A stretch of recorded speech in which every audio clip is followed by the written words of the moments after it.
천재라고 말한 것은 믿음이 갖추어지지 않은 것이니 일체 육도 중생 내지 이승은 불가가 있음을 믿지 않아서 모두 선근을 끄는 천재라고 부른다. 보살은 불법이 있음을 깊이 믿고 대승과 소승이 있음을 보지 않으며 부처와 중생이 동일한 법성이니 이에 선근 천재라고 부른다. 대체로 음성의 가르침을 인하여 깨닫는 자는 성문이라고 부르며 인연을 관하여 깨닫는 자는 연각이라고 부르니 만일 자기 마음 가운데서 깨닫지 않는다면 비록 성불함에 이를지라도 역시 성문불이라고 부른다. 도를 배우는 사람이 교법상에서 깨닫고 신법상에서 깨닫지 않으니 비록 오랜 세월 동안 수행하더라도 끝내 이 본래 부처가 아니다. 만일 마음에서 깨닫지 않고 내지 교법상에서 깨닫는다면 곧 마음을 가벼이 여기고 교법을 소중히 여기니 마침내 흙덩이를 쫓음을 이루어서 본래 마음을 잃어버리니 그러므로 다만 본래 마음에 개합하고 법을 구함을 쓰지 않으니 마음이 곧 법이다. 아까 장자 궁자의 비유에서 제일 중요한 건 뭘까요? 아버지 만나가지고 아버지가 그토록 기다린 아들이 왔으니 아이고 네가 왜 그런 고생을 하느냐라고 나의 것이 곧 너의 것이고 이 대골 같은 집과 창고에 가득한 보물이 곧 너의 것이다라고 일러주려고 하는 상황 속에서 가장 중요한 게 뭐겠어요? 믿습니다, 아버지. 당신 것이 나의 것이고 내가 이미 다 갖추고 있다는 것을 곧장 믿으면 곧장 자유로운 삶을, 넉넉한 삶을 살 수 있는데 못 믿어요. 왜 저러지? 나 저런 말을 꼬아가지고 어떻게 하려고 하는 거지라고 여기고 도망가려고 하지. 왜냐하면 나는 아무것도 가진 게 없다. 나는 열심히 일을 해야지 겨우 하루 먹고 살 수 있는 싹을 받을 수 있는 자이다라는 잘못된 믿음이 너무나도 짙기 때문에 이런 가르침을 감히 믿지 못해요. 장자궁자의 비유가 우리 얘기죠. 우리는 철떡 같은 믿음이 있어요. 나는 태어났고 지금 많이 늙었고 요즘 좀 병이 들었고 언젠간 죽을 거야. 한 좋은 사람 만나면 즐겁지만 싫은 사람 만나면 괴로워 하고 여기는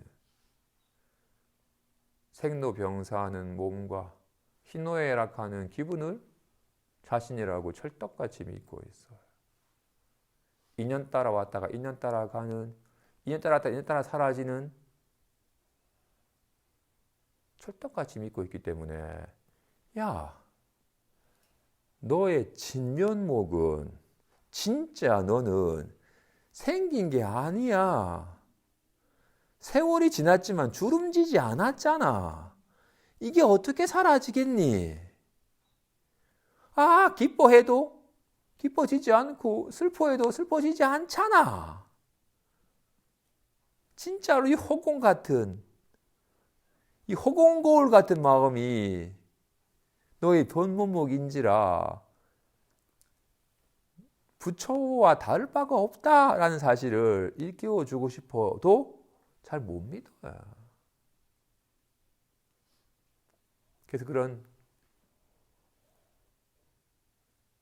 공부하는데 가장 장애가 되는 사람을 흔히 일천재라고 하는데 이 공부에 크게 장애가 되는 그 두 가지 유형은 첫 번째 어떻다 아까 말한 것처럼 잘못된 믿음이 삿된 견해가 각인되어서 잘못된 믿음이 너무나도 많은, 나는 열심히 애를 써야만 되는, 나는 언젠가 죽을 거니까 최대한 관리를 잘해서 좀 더 오래 살도록 애를 써야 된다고 여기는, 또는 내가 금방 화가 나거나 기분이 불안해질 수 있으니까 자기 마음 상태를 잘 다스려야 된다고 여기는, 또는 아예 외도에 관심 들어가지고 이번 생은 괴로우니까 빨리 하나님 믿고 천국이 태어나야 된다고 여긴다든지, 또는 재물을 많이 받친 만큼 100명의 100마리의 염소를 공양 올리면 천국에 갈 수 있는 티켓이 보장된다라든지 그 잘못된 견해에 빠져 있거나 또는 아르마리를 아는 것으로서 내가 안다고 여기는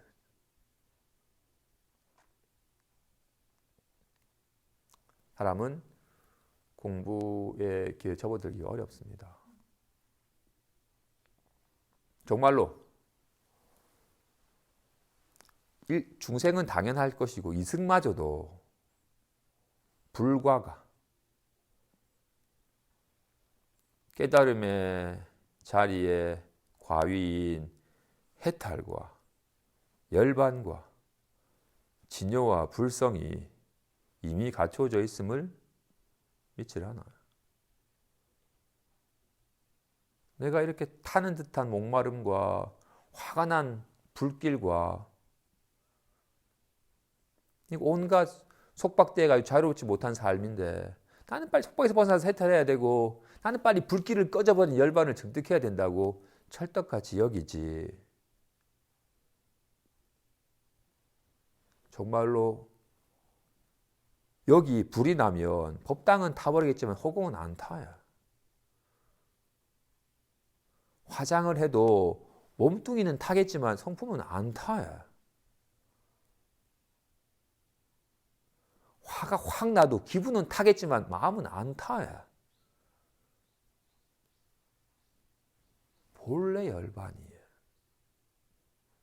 기분을 마음에 여기니까 번뇌와 타는 듯한 번뇌와 열반이 둘이지만 기분을 알아여기는 이상 타는 듯한 불길과 불길이 꺼지는 열반이 다르죠.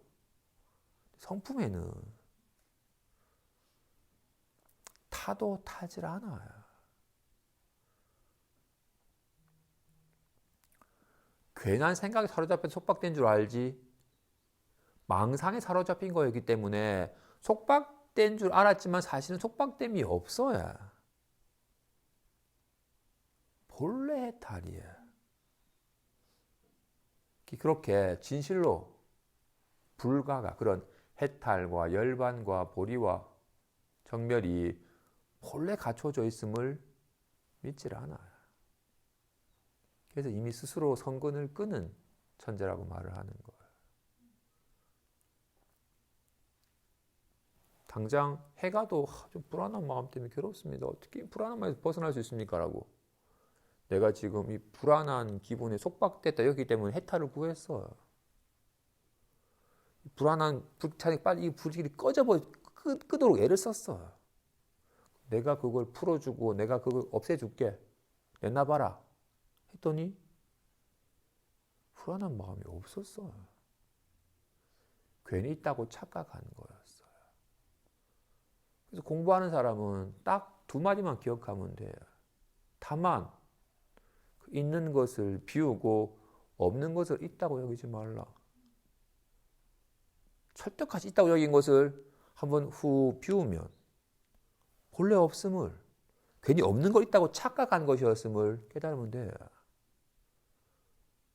우리는 너무나도 오랜 세월 동안 없는 걸 있다고 여기고 있다고 여기는 것에 집착하여 추구하거나 없애려고 몸부림치는 잘못된 습관이 너무나도 짙어서 믿음이 아예 없거나 믿음이 희박해요. 있다고 여기는 마음이 너무나도 강해서 그러니까 얻을 게 있고 없애야 될 것이 있다고 만 가지 법이 있다고 주먹이 있고 가위가 있고 보자기가 있고 만 가지 법이 있다고 있질 않은데 잠깐 드러난 허망한 모양의 잠시 세운 가명일 뿐 있질 않는데 있다고 여기는 철떡 같은 믿음이 있기 때문에 진실을 못 봐요.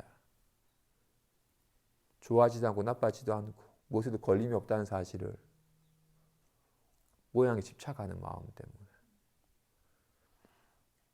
공부하는 사람은 진실로 있는 바 모양은 허망한 것임을 알아야 돼.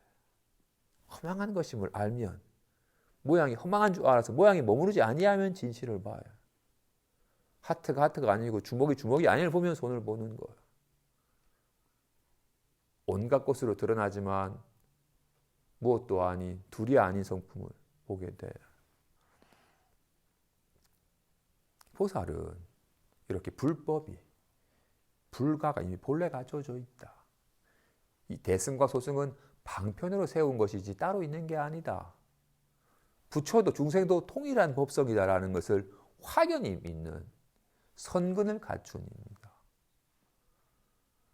대부분 공부하는 사람의 유형에는 가르침을 듣고서 이런 거구나라고 음성의 가르침을 듣고서 그 뜻을 헤아리 아는 것으로서 깨달음을 삼는 이가 있어요. 또는 제가 욕하니까 화가 확 나네? 인연 따라 일어나는, 인연 따라 생멸하는 법을 관하는 것으로서 깨달음을 삼는 이가 있어요. 어떻다? 인연 따라 드러나는 모양이 붙여진 말을, 글자를, 말과 글을 헤아려 아는 것으로서 공부를 삼는. 대학 가면 그런 거겠죠. 심지어 불교 대학에서도 불법을 공부하는 사람이 말과 뜻을 헤아려서 이런 거구나 아는 것으로서 공부를 삼아요. 또는 그거는 말이고 이런 말들은 인연 따라 드러나는 삶을 설명한 거니까 반가운 일을 만나니 반갑고 싫은 사람 만나니 짜증이 나네. 다 인연 따라 벌어지는구나 라고 인연을 관하는 것으로서 공부를 삼아요. 어떻게 인연 따라 생멸하는 법을. 어떻게? 쥐면 주먹이 나타나고 피면 주먹이 사라지고 보자기가 나타난다고 이렇게. 나타났다 사라지는 어떻게 생멸하는 모양을 보고서 모양을 관찰하는 것을 공부를 삼아요. 모양에 의지하면 물론 그 작업이 필요합니다. 바른 가르침을 듣고서 말귀를 알아듣고 예전에는 새소리였는데 이제는 말을 들으면 말은 알아듣잖아요. 그리고는 그 말을 바탕으로 정말로 인과가 여실하고 인연 따라 벌어지는구나라고 생멸하는 인연의 모습을 관하는 작업이 필요합니다. 그죠? 그러면 그럴수록 더욱더 생멸하는 인연법은 다 허망한 것이고 환과 같은 것이라서 이거는 얻을 수도 취할 수도 버릴 것도 아니구나라는 걸 알아서 모양이 십자가는 마음이 그쳐지게 됩니다. 그죠? 그러면 비로소 모양이 허망한 줄 알아서 모양이 머무르지 아니하였더니 진실이 드러나. 생겨나지도 않고 사라지지도 않고 달라지지도 않는 모양이 허망함을 알아서 모양에만 머무르지 아니하였더니 진실이 드러나. 이와 같이 공부하는 사람은 이와 같이 마음에서 깨달아야 됩니다. 마음이 작용하여 반가움도 짜증남도 드러나는 것이고 이거를 온갖 말로 표현한 겁니다. 그죠? 온갖 인연법도 온갖 음성의 가르침도 다 마음을 말미암아 있는 거죠. 그래서 마음을 깨달아야 돼. 대부분의 공부하는 사람들은 이 마음은 근본적인 마음을 깨닫지 못하고 마음이 작용하여 드러나는 생멸 인연의 모습만 관하거나 또는 그걸 잘 표현한 연기니 12연기니 하는 음성의 가르침에 의지하여서 공부를 삼는 경우가 많아요. 그럼 어떻다?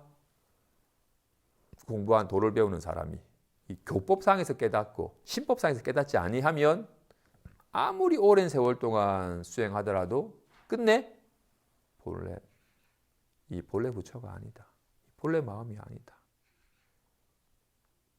그리고 마음에서 깨닫지 않고 신법상에서 깨달으면 어떻게? 와 대단하다라고 교법을 소중히 여기고 마음은 득아니하게 돼요. 그럼 비유하여 마치 어리석은 개는 사람이 흙덩이를 던지면 흙덩이가 자신을 때려가면 이 뭐야 라고 흙덩이를 가지고 흙덩이를 막 물지만 지혜로운 사자는 흙덩이를 던지면 던진 사람을 물어버리는 것처럼 우리는 어때? 좀 외롭다 하면 요즘 내가 왜 외롭지? 이제 어떻게 하면 이 외로움을 떨쳐버리지라고? 마음에서 온갖 기분이 일어나면 일어난 그 기분이 실제인 줄 알고 이 기분에 내가 휘둘린 줄 알고 기분을 쫓아가고 기분을 다스리려고 애를 써요. 지혜로운 사람은 외롭다 하든 좀 편하다 하든 온갖 외로움과 편안함이 드러나는 그 근본 당체를 깨달아가지고 요놈이 확 밝아져가지고 더 이상 얘가 어떤 모습을 떠올리든 휘둘리지 않는 삶을 살아요. 대부분의 사람들은 어리석은 개죠. 흑덩이 떠지면 흑덩이를 막 쫓아가는 것처럼 일어나면 기분은 확 사로잡혀가지고 막 기분에 막 휘둘리고 기분을 쫓고 기분을 다스리려고 애를 쓰죠. 와 같이 이런 기분이든 이런 말과 뜻이든 그걸 쫓아가는 사람은 흙덩이를 쫓음을 이루어서 정작 본래 마음은 잊어버리게 된다. 그러니 다만 본래 마음에 개합할 뿐 뭔가 법을 구하는 것을 쓰지 않는다. 마음이 법이 있거든. 따로 교법을 의지하지 않는다. 마음을 드러내는 법이 곧 무법이기 때문에 달을 본 사람은 더 이상 손가락을 보지 않습니다. 물론 손가락에 도움을 받죠. 처음에는 땅만 보다가 저기 달 있다는 순간 바른 방향으로 달을 보게 되니까. 하지만 진짜 달을 보고 나면 더 이상 손가락에 머무르지 않은 것과 같이 온갖 교법은 다 본래 마음을 가리킨 거기 때문에 이 바른 가르침 중에서 곧장 마음을 본 사람은 더 이상 말의 흔적을 남기질 않습니다. 불성이니 진연이 참 마음이라는 말의 흔적을 남기질 않습니다. 여기는 어떤 이름도 없거든요.